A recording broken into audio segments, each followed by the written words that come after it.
नमस्कार दोस्तों, मेरा नाम है नीलेश कुमार और आप सभी सज्जनों का हमारे YouTube चैनल नीलेश हिंदुस्तानी में बहुत बहुत स्वागत है। आप सबसे एक रिक्वेस्ट है कि वीडियो पूरा वॉच करिए, एक भी सेकंड का स्किप मत करिए। अध्याय 2 श्लोक नंबर 16। बलम विद्या च विप्राणाम राज्ञां सैन्यं बलम तथा धनम बलम सत्यम च वैश्यानाम शूद्राणाम परिचर्यकाम।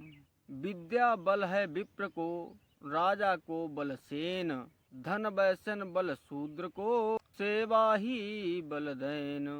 अर्थात चाणक्य के कहने का अर्थ है कि चारों वर्णों को अपने अपने काम में निपुण होना चाहिए। चार वर्ण, ब्राह्मण, क्षत्रिय, वैश्य और शूद्र। पहला वर्ण है ब्राह्मण। ब्राह्मण का बल है विद्या और क्षत्रियों का बल है देश सेवा। राजाओं का बल है उसकी सेना। ठीक उसी प्रकार बनियों का यानी कि वैश्य लोगों का बल है उसका धन और शूद्रों का बल है सेवा करना। अब यहाँ पर शूद्रों का मतलब किसी दलित या अनुसूचित जाति से नहीं है। चाणक्य के अनुसार ब्राह्मण वही है जो विद्या अध्ययन करता है, जो विद्या का दान करता है। क्षत्रिय वही है जो देश की सेवा करता है, देश की सेवा करने के लिए हर समय अपनी जान देने के लिए तैयार रहता है। वैश्य वही है जो व्यापार करता हो और राजा को टैक्स देता हो जिससे सरकारें चलती हैं। और शूद्रों का कार्य, शूद्र कोई भी हो सकता है, जाति का कोई लेना देना नहीं, जो भी व्यक्ति सेवा करेगा वो शूद्र कहलाता है। अध्याय 2 श्लोक नंबर 17। निर्धनम पुरुषम वैश्या प्रजाभंगम नृपम तजेत, खगावीत फलम वृक्षम भुक्त्वा चभ्यागतो ग्रहम। वैश्या निर्धन पुरुष को प्रजा पराजित राय, तजहि पखेरु निफल तरु, खाय अतिथि चल जाय।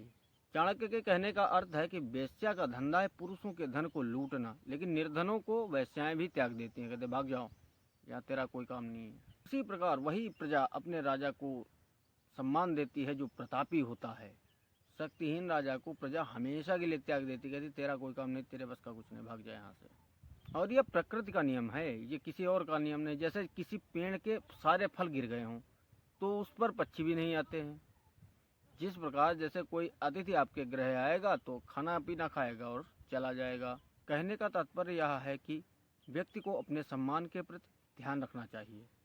अपमान झेलने का अवसर कभी ना आए, ईश्वर न करे किसी को भी अपमानित होना पड़े। इसीलिए किसी भी व्यक्ति, स्थान या वस्तु से अधिक लगाव नहीं लगना चाहिए, क्योंकि अगर वो आपसे दूर जाएगी तो आपको बहुत ही ज़्यादा दिक्कत होगी।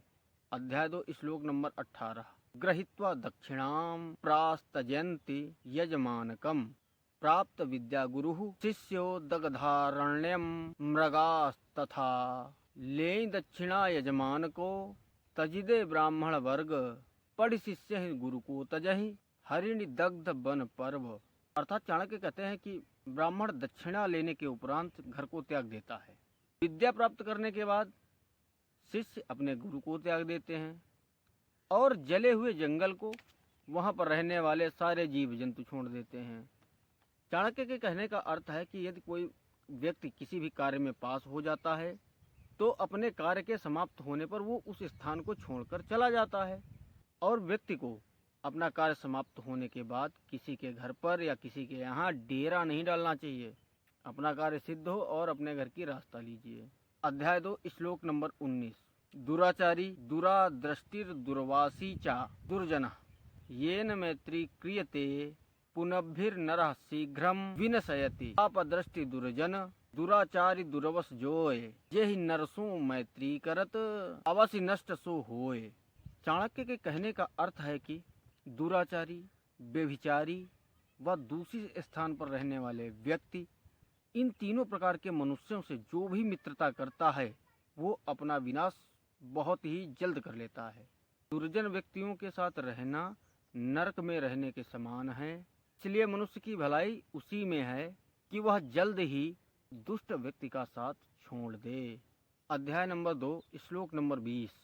समाने शोभते प्रीति, राज्ञ सेवा च शोभते, वाणिज्यम व्यवहारेषु स्त्री दिव्या शोभते ग्रहे, समसो सोहति मित्रता, नृप सेवा सुसुहात, बनी आई व्यवहार में सुंदरी भवन सुहात।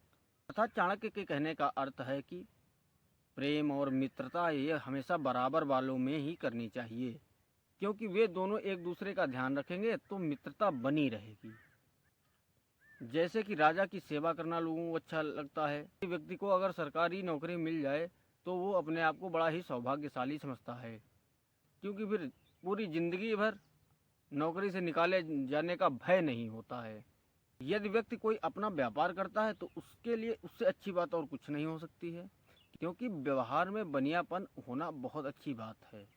घर की शोभा तो अच्छे गुण वाली गृह स्वामिनी से होती है, न कि रूपवती महिला के चक्कर में भटकने से। इति चाणक्य नीति दर्पणे द्वितीयो अध्याय समाप्त। दोस्तों, वीडियो अच्छा लगे तो लाइक करना, चैनल को सब्सक्राइब करना और अपने दोस्तों के साथ शेयर करना मत भूलना। धन्यवाद।